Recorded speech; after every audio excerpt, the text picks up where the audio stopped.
I'm Dara Mitchell, 29, and about to face my arranged family after 5 long years.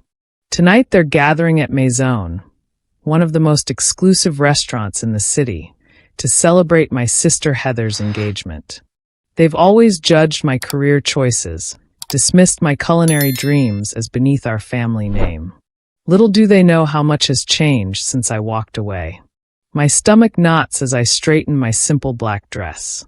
Sometimes the hardest reservations to make are with your own past. Before I continue my story, let me know where you're watching from in the comments below.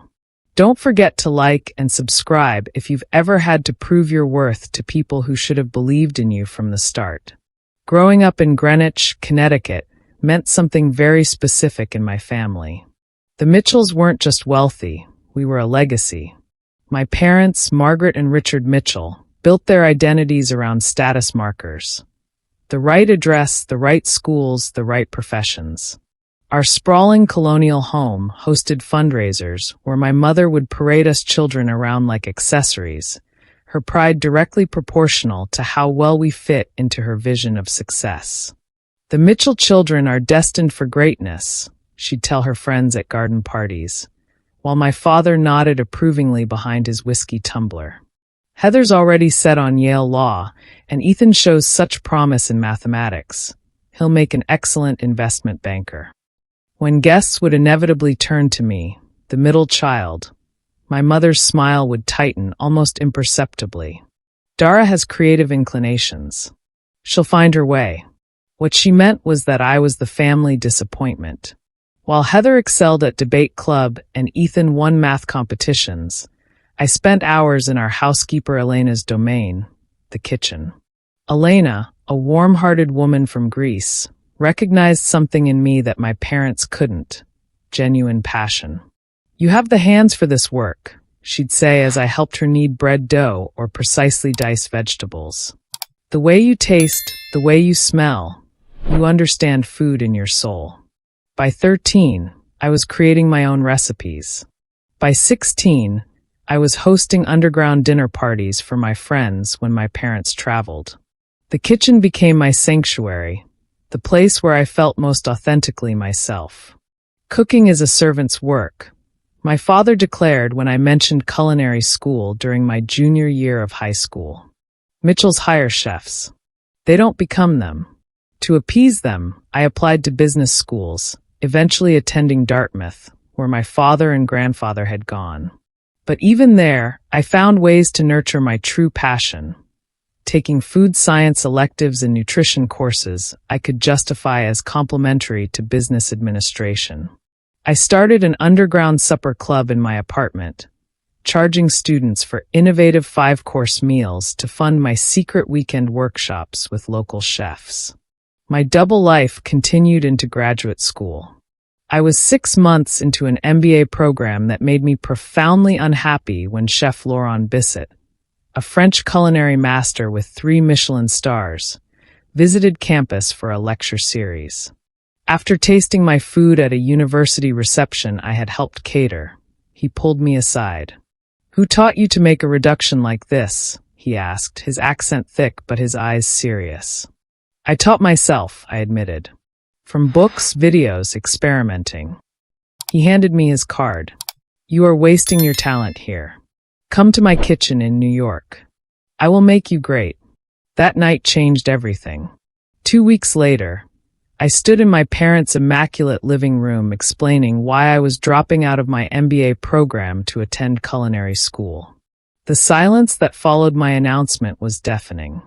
"This is absolutely unacceptable," my father finally said, his voice dangerously quiet. "We've invested everything in your education. Everything except respect for what I actually want," I countered. My mother's face hardened. "If you pursue this hobby, you do it without our support, financial or otherwise." Heather, home from her first year of law school, laughed coldly. "Always the rebel. Let's see how long you last cooking for minimum wage." Ethan, already working at a prestigious financial firm, simply looked embarrassed for me. I left that night with nothing but my personal savings and a small suitcase. The next 5 years were harder than anything I'd known, working 18-hour days, living in a tiny apartment with 3 roommates, taking out loans for culinary school. But under Chef Lawrence mentorship, I thrived. The kitchen's intensity, the discipline, the creativity, it fed something in me that business school never could. Then came the opportunity that changed everything. An investor who had tasted my food at one of Lawrence's events approached me with a business proposal. 2 years ago, Maison opened its doors with me as executive chef and partial owner. 6 months later, I bought out my partners to become sole proprietor. The irony wasn't lost on me that I'd ended up using my business education after all, just not in the way my parents had intended. Maison quickly became the hardest reservation to get in the city. Last month, Food and Wine magazine featured us in their Future of American Cuisine issue. Through all of this, I maintained my distance from my family, occasional stilted phone calls with my mother, holiday cards, but nothing substantial. They knew I was doing something with food, but nothing about my actual success. I kept it that way intentionally. I wanted recognition for my accomplishments on my own terms, not as a way to finally earn their approval. So when the embossed invitation to Heather's engagement dinner arrived at my apartment, I was surprised. Even more shocking was the location, my own restaurant. Of course, they couldn't know it was mine. They probably chose it because it was exclusive and impressive, perfect for showcasing their status. After days of deliberation, I decided to accept, not to seek validation, but perhaps to finally close a chapter. 5 years of distance had given me perspective. I was secure enough in my success now to face them without crumbling under their judgment. What I hadn't anticipated was how it would feel to watch them dine in my establishment, criticizing the very dishes I had poured my heart into creating. But that was exactly what awaited me as I pushed open the heavy glass doors of Maison that evening, ready to play the role of the struggling black sheep one last time. The familiar scent of Maison enveloped me as I stepped through the doors, saffron, reduced wine, the subtle perfume of fresh herbs I insisted on having delivered twice daily. Usually this aroma centered me, reminded me of everything I'd built. Tonight, it only intensified my anxiety. I'd chosen my outfit carefully. A simple black dress that was actually Diane von Furstenberg, accessorized with a single strand of pearls that had belonged to my grandmother. Understated elegance that my status-conscious family would likely misread as trying too hard with limited means.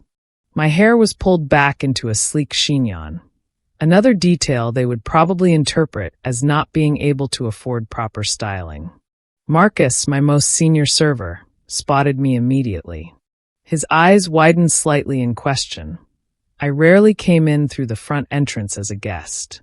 I gave him a subtle shake of my head and mouthed, "Not yet." He nodded discreetly and continued with his duties. From the entryway, I could already see them. They had requested the center table, of course, and were arranged like a tableau of affluence. My mother in Chanel, my father examining the wine list with exaggerated concentration, Heather draped in what looked like new season Gucci. Next to her sat a man I didn't recognize, Bradley, presumably, with slick-back hair and a watch that caught the light every time he moved his wrist. Ethan and his wife Allison completed the picture, both in business attire as though they'd come straight from important meetings. Celeste, my hostess, approached with a warm smile. "Good evening, Ms." She caught herself just in time. "Your party is already seated. May I show you to their table?" "Thank you, Celeste," I murmured, appreciating her discretion. As we approached, my mother noticed me first. Her eyes performed the quick assessment I remembered from childhood, a head-to-toe scan that calculated the approximate value of my appearance and found it wanting. "Dara," she said, rising to air-kiss my cheeks. "You finally arrived." We were beginning to wonder. "I'm exactly on time, Mother," I replied, checking my watch. 7:30 on the dot. My father stood, giving me a stiff hug that ended with an awkward pat on the back. "You look healthy," he offered, which in Mitchell speak meant I hadn't maintained the borderline unhealthy slenderness prized in our social circle. Heather barely bothered to stand, offering her cheek for me to kiss. "This is Bradley," she announced as her fiancé rose and extended his hand. His grip was too firm, a power move I recognized from countless business meetings. "Princeton undergrad. Wharton MBA, he introduced himself. "Just made junior partner at Goldman. No, nice to meet you, or I've heard about you. Just credentials and status, the Mitchell family love language." Ethan gave me a more genuine greeting, though his wife Allison's smile seemed strained. I later learned she'd been the one tasked with finding this impressively exclusive restaurant for tonight's dinner, and she was nervous about whether it would meet everyone's standards. "Well," my mother said as I took the last empty seat, "we've already ordered champagne.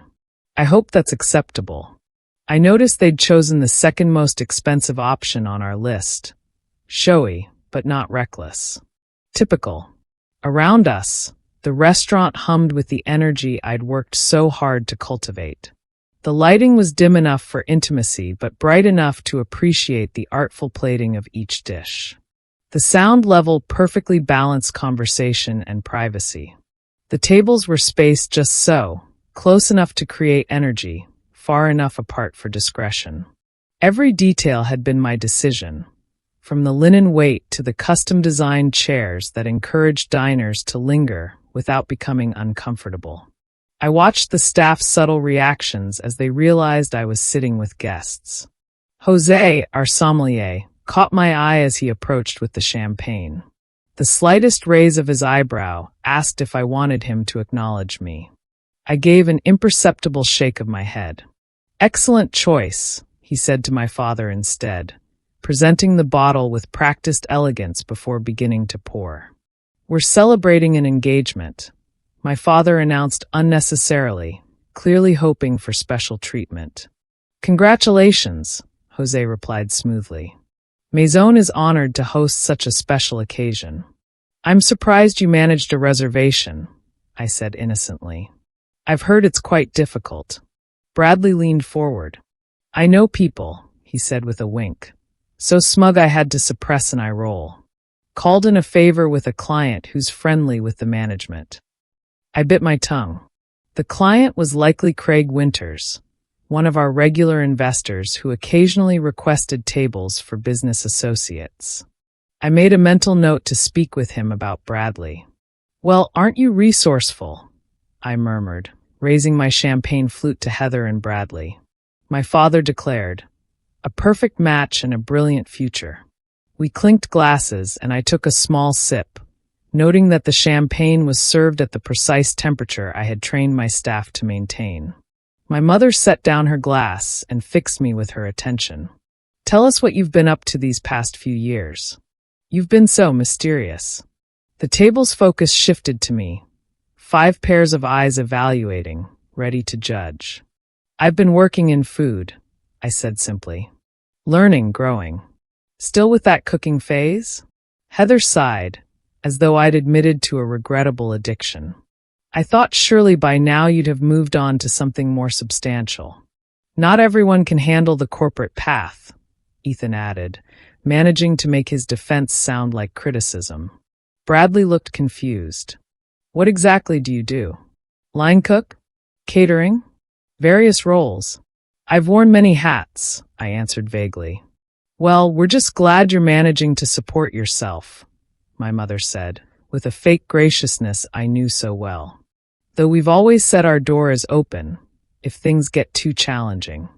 I watched as they each tasted my creation. My mother took the smallest possible bite, ever conscious of calories. My father popped the whole thing in his mouth, barely pausing to taste it. Ethan and Allison at least seemed to appreciate it, while Bradley made a show of analyzing the flavors like a wine connoisseur, using terms that made no culinary sense. Only Heather left hers untouched. "I don't do raw garlic," she declared, though the black garlic was far from raw. It had been fermented for 60 days in a temperature-controlled environment, a process I had perfected after 3 years of experimentation. As our server cleared the plates, I caught the flash of disappointment in her eyes at Heather's untouched creation. In that moment, I felt protective, not of myself, but of my staff, who took such pride in our work. I had built Maison not just as a restaurant, but as a family of sorts, one bound by shared passion rather than DNA. The evening was just beginning, but already I could feel the old dynamics settling in. I was the outsider, the one who had chosen the wrong path, whose choices needed justification. But unlike the Dara of 5 years ago, I now sat at this table with a secret strength, one that would soon turn this entire dynamic on its head. "So tell us about the wedding plans," I said, deliberately shifting attention back to Heather as our first course arrived, a delicate composition of heirloom tomatoes, house-made ricotta, and basil oil that had taken me months to perfect. Heather brightened immediately. "We've booked St. Thomas Church, of course. Reception at the plaza for 400 guests. Though Mother thinks we should cut it to 350. The guest list is getting unwieldy." My mother interjected. "The Astor Williams aren't speaking to the Bennetts since that unfortunate yacht incident, so we can't seat them in the same section." I suppressed a smile. The gravity with which they discussed these social calculations never ceased to amaze me. 400 seems excessive, I ventured, taking a bite of the tomato dish. Bradley leaned forward. "It's networking, not just celebration. Half those invitations are relationship investments." "Precisely," my father agreed. "Bradley understands the social capital aspect. A wedding of this caliber opens doors." "And what about you, Dar?" Heather asked, her tone suddenly sharp. "Any prospects on your horizon, or are you still too busy with your cooking?" I noticed she had barely touched her food, pushing the heirloom tomatoes around her plate with obvious disinterest. "I'm focused on my career right now," I answered simply. "Career?" Ethan repeated with a small laugh. "Is that what we're calling it?" My mother jumped in. "Dara dear, surely by 29 you're thinking about settling down. There's that lovely son of Margaret Whitley's. He's in hospital administration, I believe. Very stable. I'm not looking to be set up, Mother." "Well, your options will get more limited with each passing year," she persisted. "Especially in your situation." Before I could respond, our server appeared to clear the first course. I had barely registered the taste of my own creation, too tense to properly enjoy it. "Is there a problem with the dish?" Jessica asked Heather, noting her nearly full plate. "Too acidic," Heather replied dismissively, "and the tomatoes could have been riper." I bit my tongue. Those tomatoes had been selected at their peak that very morning from a farm upstate that grew specifically for us. "I'm so sorry to hear that," Jessica said with practiced diplomacy. "I'll be sure to inform the kitchen." The second course arrived, seared scallops with a brown butter emulsion and pickled ramps. A spring special I was particularly proud of. As the plates were set down, I watched my family's reactions. "Now this looks promising," my father declared, cutting into his scallop with his fork. Bradley swirled his wine, a Sancerre I had personally selected to pair with this course. "Decent wine list here. Not exceptional, but passable." Our sommelier Jose, overhearing this as he passed, shot me a quick glance. I gave him a subtle smile. Jose had been poached from a 3-star Michelin restaurant in Paris and had turned down offers from establishments around the world to work with me. "So, Dara," Allison began, clearly trying to include me. "Ethan mentioned you're working in food, but you never really specified what exactly you do." Before I could answer, Heather cut in. "She's probably hostessing somewhere, right, Dara? Using that business degree to seat people and hand out menus." "Actually, I started." "No shame in that," my father interrupted. "Everyone has to start somewhere. Though after 5 years, I would have expected some advancement." "I've advanced," I said quietly. "Into what?" Assistant manager at Applebee's? Heather laughed at her own joke. Heather, Ethan warned, showing a rare moment of defense. What? I'm just being realistic. She chose to abandon her education for this passion project. Actions have consequences. I took a sip of wine, allowing the familiar notes to center me. And how is law treating you, Heather? Still at Henderson and Block. Her expression tightened.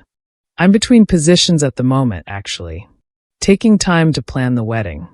She was working too many hours, Bradley interjected.